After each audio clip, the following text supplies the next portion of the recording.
Danny. I'm your likable friend. I live inside your computer.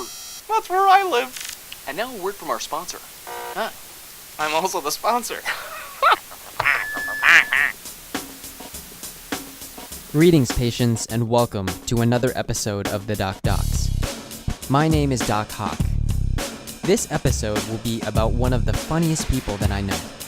But the story starts from way back when I was a kid. I grew up watching this weird Serbian dude online make a fool of himself. Okay, the humor wasn't always the most mature.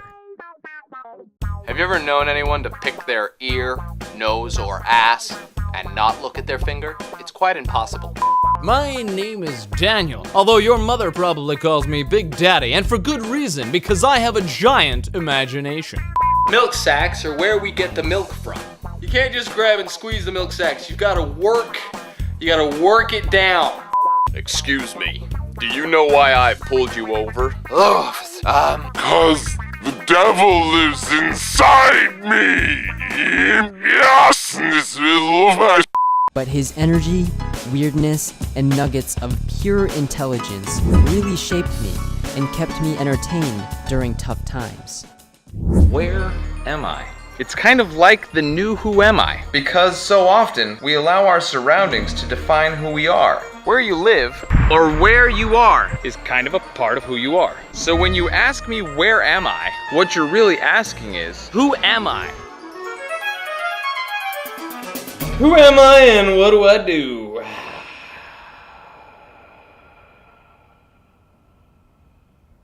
Well, I am a collection of atoms,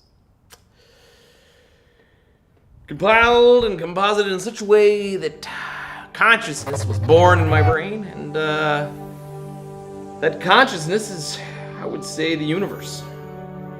All the empirical data that I've collected thus far only points to the central fact that I am the exact center of the universe, and that you are all a figment of my imagination. That being said, I am experiencing this body through you, because without you, I wouldn't exist at all. Hi, my name's Danny, and I make YouTube videos. Is that what you were looking for?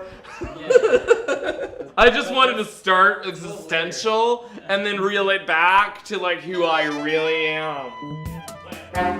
Get out the way. Get out the way. Bitch, if you're doing 90 in the highway, then get the fuck out of my way. The first time I reached out to Danny, I was a sophomore in college, and it was spring break. I wrote him an email saying how he inspired me and that I was coming to Vegas to shoot a school project on strippers. He was gracious enough not only to respond to my email, but in fact meet up with me and help me see out my project. Long story short, none of the strippers that I reached out to followed through with the interviews that we planned, but I did get a picture with the man himself. Fast forward 4 years. I send him another email because in one of his videos he mentions that he's coming to LA. He didn't quite remember me from that time in Vegas, but then again, a lot of people don't remember their time in Vegas. We caught up, and he told me that the next time he came to LA, he'd prepare an epic comedy show. Did you guys ever find an article of clothing that just speaks volumes about who you are? I feel the same way about the black V-neck tee.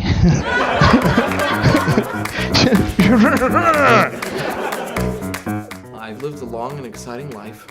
I've taken the stories that I've collected over the time, and I've compiled them onto little flashcards. And then I lay the flashcards out and I try to organize those stories in a way that makes sense thematically and for maximum recall. This one I talk about Bulgaria, right? So I go Bulgaria. Been to Bulgaria. What does that sound like to you? Like a what? A stomach flu? Some sort of like, or like, you know, perhaps a bouquet of flowers. Like, look, I found some wonderful Bulgarias. No, you're right. It sounds like an STD. Bulgaria, it's like chlamydia, gonorrhea, Bulgaria. And then in this joke, Waffle House shit, I talk about sitting on a toilet without the paper. So I go to this Waffle House in Georgia, and It's been 2 months on the road, you know, and I go to the toilet there. You know, I latch the door, I turn around, I look at the toilet. I'm like, this is perfect. I get out the toilet paper, right? I make my Bermuda Triangle, right? And you got to get a couple more squares because it's not 100%. You don't want to get Bulgaria, you know? This joke happens, and then later this joke happens. But when you hear Bulgaria in this joke, you laugh again. Yeah. There's tie-ins all over. That's why I have to arrange it this way, because that I can move things around to make the most jumpy jumps. To me, he was always one of the pioneers of putting funny on a growing online platform, which would eventually get bigger and bigger. So in 2008, really, I started making YouTube videos called The Gradual Report. Paid Philip DeFranco to give me a shout out. He gave me a shout out, and by the end of that weekend, I had 10,000 subscribers. 7 years later, I'm at 386,000 subscribers, 140 million views. Being a comedian, I make observations, I live life.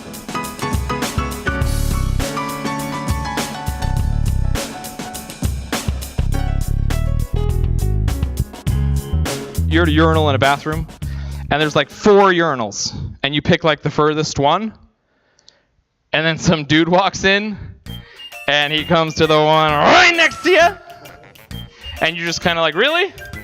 Really? Is that what we're doing now? There's you could have, there could have been a little space, but now he's right here, and he's always got the biggest fucking dick ever, and he kind of just shows it to you, he leans back a bit while he's peeing. That's me. That's what I do.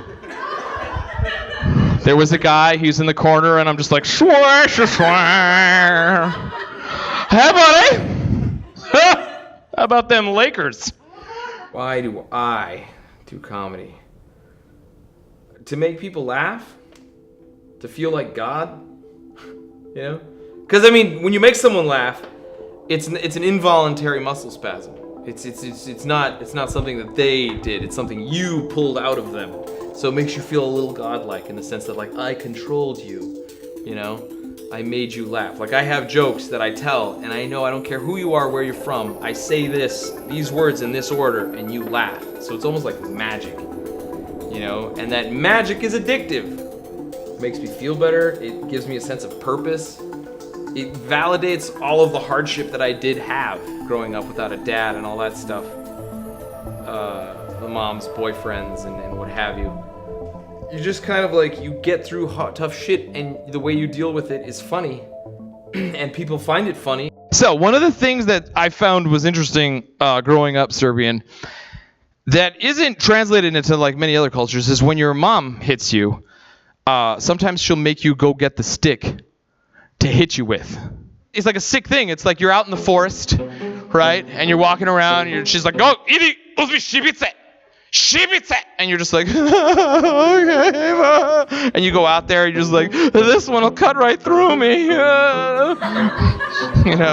hours, and she's Daddy! You're just I'm trying. I'm never gonna find it, ma. I remember one time, I go out there, and my neighbor had thrown out the Christmas tree. And I'm just I was fuck that bitch, man. Fuck that bitch. And I grabbed the end of the Christmas tree, and I'm dragging it back. I'm yeah. I bring the Christmas tree into the house. I'm hit me with that, Mom. I found that stick. And she's oh, huh? She swung it like a bat. Called my bluff. Never do that. Never test your mom's anger. Some of the best comedians are storytellers. They immerse you in a situation, fictional or not, no different than musicians, filmmakers, or novelists. I think the first stand-up comedian was Mark Twain. He wrote books, sure, he was a novelist, but he went around and lectured, and people found his lectures funny, and they would come see him. And he traveled the entire globe, back when it was very difficult to travel the entire globe. And there are Mark Twain quotes about Mauritius Islands. There's Mark Twain quotes about being in Sydney, Australia. He was just like a guy who went, gathered the world around him, and then told the stories to the people, and they loved it and paid him for it. And I think that is my inspiration. That is my goal. I want to be Mark Twain. Also, high energy. You know, you got your Jim Carrey, your Dane Cook, maybe a Steve Martin, you know, for the buffoonery. Observationally, I'm thinking like, you know, you got your Seinfeld, your Louis C.K. and your philosophical capacitors. Dave Chappelle, Rodney Dangerfield, like basically any comedian who I've ever seen that I thought was funny. You know, kids that walk up in the open mic night inspire me. You know, I'm just like, dude, that's clever. The way they twisted that story, the way they hit the punchline. You know, when you don't see it coming and it hits you. I mean, all of these jokes are jokes that people have come up to me later in life and said, dude, you gotta tell that. I want to hear that one again. I want to hear that one again. That one's the one. So I cross a lot of international borders from time to time, and my favorite thing to do at the security checkpoint at airports is to think of ways to fuck with the security dude. Here's the best way I've thought of to fuck with him is you get your suitcase, right? And inside that suitcase, I'm going to put another suitcase. So when he like opens it, he's just like, huh? And I'll just be like, ha ha ha! It's another suitcase! It's a suitcase inside of a suitcase! Now what? What happens now, officer? Shall we go further? He opens that suitcase and guess what? Another suitcase! Right? That's just like, ha ha ha! Ha ha! Let's keep going, shall we? And we follow the rabbit. Suitcase, another suitcase!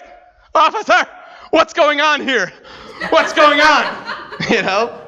And he opens that suitcase and it's another even smaller suitcase. And he's just like, and I'm just like, I don't know. I don't even remember packing 9 suitcases. And then he opens that up and it's a little Russian doll. And I'm just like, shall we continue on this journey together? Another little Russian doll. But the last tiny little Russian doll is an immigration officer. Made of lead and radioactive material. As sharp as Danny is on stage, his creativity really shines through his videos. If you were to take an ordinary bar of soap and place it into the microwave for about 30 seconds, you'd get something that looks kind of like this. Now this, It's like a soapy, papery mixture. Magics. which is exactly what unicorns are made out of. Because of him, I decided to make content on YouTube. I modeled my character called Huckster after his crazy energy. Though the videos were absolute shit, the bug and joy of creating content and having it be there to look back on felt good. Hey guys, Huckster here. Knowing that others may someday see it and feel a little bit better about themselves, knowing that there was an idiot kid Yeah, it'll be cool when you die too. putting all this embarrassing content online. See? If nothing else, it would inspire someone to do it better. YouTube was amazing back in 2009, 2010, because people were not yet on the platform. Like there was no Lady Gaga, there was no Britney Spears, there was no mainstream media on YouTube. It was all about the independent content creator at that point. And I was one of them. I was one of the first 100 YouTube partners, and my partner checks were like $8,000 a month. I was like, dude, this is awesome. This is the greatest thing ever. I make videos online and I get paid as much as I would if I was a lawyer, which is what I graduated, school for. And then January 1st, 2010, they realized they could get a higher CPM for professional content. They get a $2 CPM for independent, and they get a $10 CPM for a repurposing of Ellen DeGeneres' 2-minute interview with whatever. So what ended up happening was they started going after like Jimmy Kimmel and all these guys. Now my YouTube checks are $40 a month. And what it's done is it's shifted me back to stand-up comedy, because I can no longer subsist on the YouTube video views. So I have to now travel like a vaudevillian circus clown, which I enjoy, because I still have the audience. I love you, my little umdrums. And if you believe me, well, then it must be true.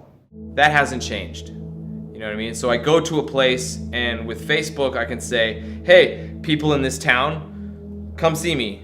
And they go, oh yeah, he's that funny guy from the videos. And so YouTube has become a platform for, hey, look, I'm funny. It's like a commercial for the live show, and the live show is what I get paid on.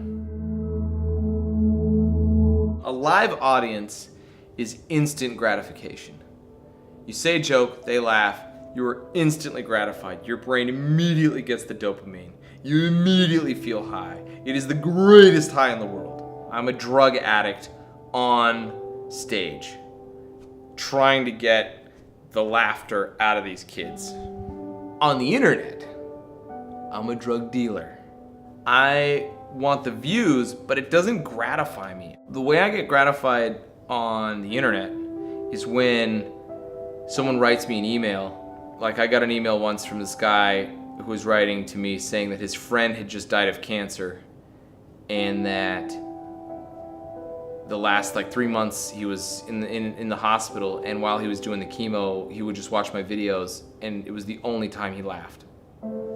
So like when you read that, you're just like, holy shit, like this retarded thing I'm doing is kind of important. You know, I get a lot of emails from people that appreciate the work and the effort, and they write me and they say, this is what your work means to me. It gives me like a sense of, holy shit, this is awesome. Like I'm so fantastic. But then I also have to realize that I'm not. You know, like the people that watch that, they would have pulled what they needed out of it if it wasn't me, if it was something else. You know, they could have watched anything, but they happened to watch me. And for some reason it resonated with them, and you know, that's awesome. And I'm grateful for that interaction, to be the catalyst of their own internal joy. And by that same token, I'm not responsible for anybody that lights this shit on fire watching my stupid videos. Like, it's not me! He was gonna light that fire anyway. I just told him to play with it. Dear Danny, regardless of how you define success for yourself, you have amassed over 100 million views throughout your over 1,000 videos and 9 years on YouTube. You made the right decision following your dreams, as you have influenced countless more people than you would have if you were a lawyer, including myself. Creators inspire creators, so we need more people like you who, no matter what others say, even the ones closest to them, will continue to provide joy and spread goodness in the world, especially during dark times. It was an honor to meet you, and a relief that you were so friendly and genuinely a good person, which unfortunately can't be said for some other influencers. So with that, all I have left to say is thank you. And don't stop creating, brother. And to all of you, I say, follow your dreams, no matter the obstacles, and others will follow in your footsteps.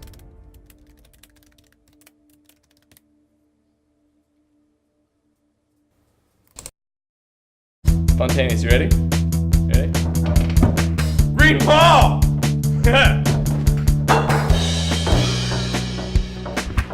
Oh shit! The consequences are real, man. There goes my show.